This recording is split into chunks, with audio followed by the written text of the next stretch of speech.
It's your boy DJ Akademiks, and now you guys probably seen this video. There's a video of 55-year-old Nancy Grace of HLN. She's debating with a rapper. He's 37. His name is Titty 2 Necklace. You might call him 2 Chainz. Now, they're debating over marijuana legalization. And I'm not going to lie, because I'm going to play the video for you in like 2 seconds, but this was fucking embarrassing. The reason why it was embarrassing is because Nancy Grace is a well-established journalist that's on national TV, and it's kind of disgraceful for her to let a fucking rapper whose moniker is Titty 2 Necklaces fucking intellectually outwit her. It's kind of pathetic. I'm not a journalist. I'm an entertainer, and I know I could at least hold my own debating with a fucking rapper. Now, what they're really debating is that, hey, should marijuana be legal? Now, there's points on either side. However, 2 Chainz really just made it way more easier to just root for him. And not only that, he actually backed up what he was saying. Really, you'll see a 55-year-old journalist spit a bunch of incoherent fuckery that you're looking like, yo, even if I didn't want marijuana to be legalized, you're doing a bad job of even representing that point. Now, good job and kudos to Titty 2 Necklaces because he did a good job. You guys check this shit out and you guys be the judge of this debate.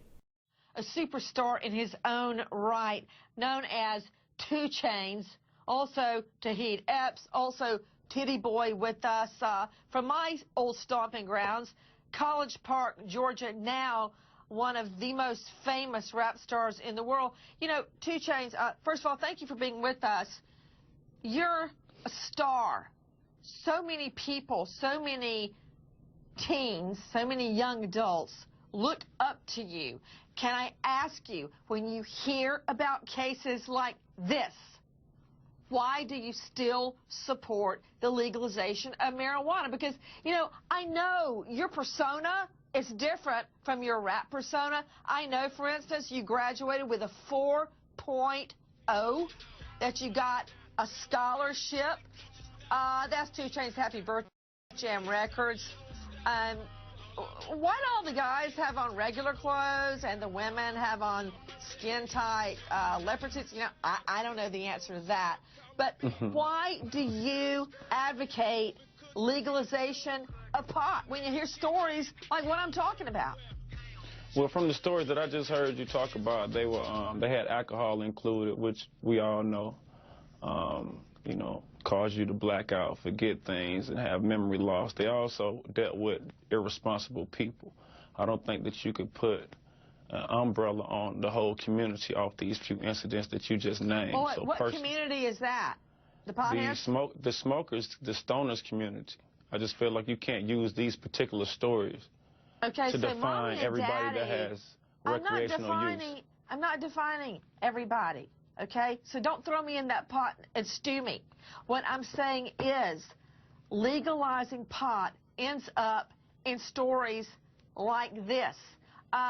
And you, with so many people looking up to you, advocate legalization of pot. And I don't get it. I mean, I've seen video of you smoking a big fat doobie. I mean, I've read your lyrics. I know what you say in your songs.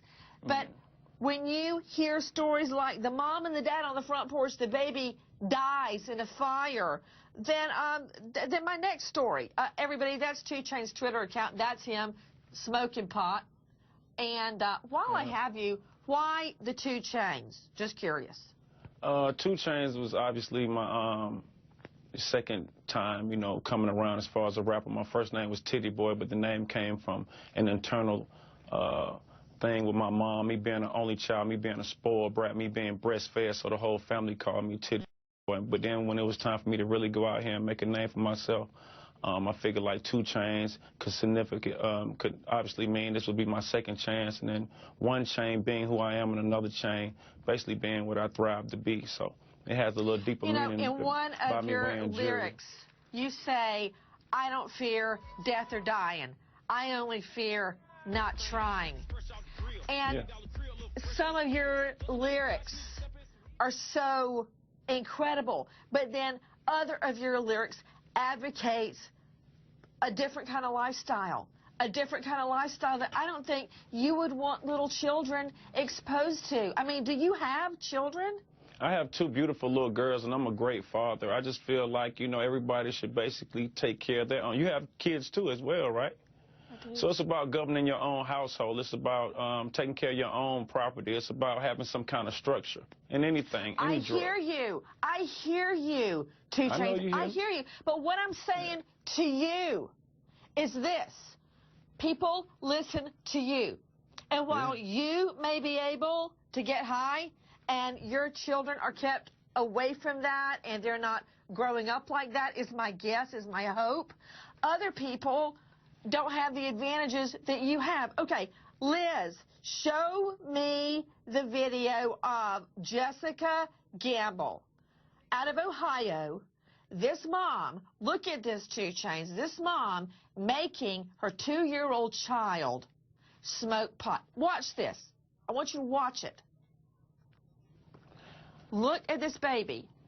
That's what I was telling you earlier about trying to classify her as something that we would all do once we would smoke a joint. I feel like she was irresponsible. I feel like she was a bonehead. That was an imbecile move. Anybody that loves their kid definitely knows not to put them in harm's way, and that's what she did. So I don't agree with that at all. I mean, she may have mental issues. It may be something deeper than a joint, I believe. Well, you know what? There is something deeper than a joint, and that's well put. Because what she's doing is child abuse. And what I'm trying to say to you is that if this is legalized, then everybody is going to have unlimited access to pot. And unlike other people that are responsible, irresponsible child abusers are going to have free access. I'm not sure if you know, but everybody has the ability to get their hands on pot right now, whether it's legal or not. I just feel like if you legalize this particular drug, it could cut out certain things in the criminal justice system, as far as the overcrowding of prisons, as far as putting this on our criminal record to prevent us from getting loans, prevent us from getting homes. Just the whole thing around recreational weed is not making any sense to me. If you want to qualify for a home, then why don't you just not smoke pot? Why don't you just not get arrested? We're in a deficit right now. We got to try to find ways on getting out. So I figure if we got half of the states legalizing pot, if the rest of the community legalizes pot, that frees up taxpayers' money. That allows us to do something with this extra funds as far as fixing everything from I don't know what you're saying about freeing up taxpayers' money. What do you mean free up taxpayers' money? Well, what is that? For me, I'm a taxpayer, okay? And I have one example. For me, I'm a taxpayer. My bus get pulled over, and they say they smell weed like they do all the time, okay? They find a grinder on my bus that has 0.01 of residue inside of it. Okay, they lock me up, they strip me, and then they find out I'm a rapper, and they want to know how fine is Nicki Minaj. They want to take pictures, and they want to let me go. They obviously charge me with 0.01. I go to court, I go to trial, and then they say, you pack your own bags. Is this your grinder? I tell them no. Well, who pack your bags? They find out my security does it. They drop my case, and then they pick it up on my security, who obviously beats the case. If that's not a waste of taxpayers' time and money, I don't know what it is. All right. I'm not disagreeing with you that was a big to-do about finding one joint. But what I'm talking to you about, okay, fine. It wasn't even a joint. The point is still the same. Wasn't even a joint. Complete waste of my money and time. What I'm talking to you about is something different. Now, I know you don't want to see this because it's not fitting with your argument, all right? And what you're saying is not fitting with my argument, all right? Liz, show him. Let's go with Crystal Weber.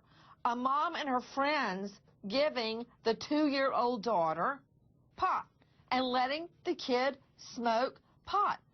Okay, everybody is not responsible, 2 Chainz. Everybody shouldn't have free access to go get pot like you get orange juice at the grocery store, like you order it up like a pizza. Look at this child. I don't even give my daughter a drink, caffeine, at 2 years old, because I feel like it may be too strong for them. So, I mean, that's just something that you have to govern in your own household. Everyone knows that this is obviously wrong. Look, you're looking at the camera. Look at the monitor. Do you see that child?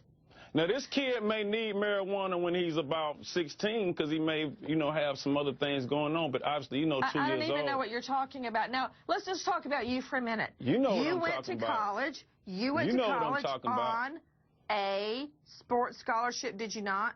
Yes, and I'm very intelligent, and smoking pot for me. Can I get back to you in high school when you were 16 and you were on a basketball scholarship, as I recall? Yeah. Were you using pot then? I was selling pot then. You were an athlete. Yeah, I was selling pot then. And would you want your children to do that? Nah, but it was a means And why for me. is that? It was a way of living. It was a way of living for me. Why don't you want your children to do it, man? Because I did it for them. I sacrificed that so they won't have to do that.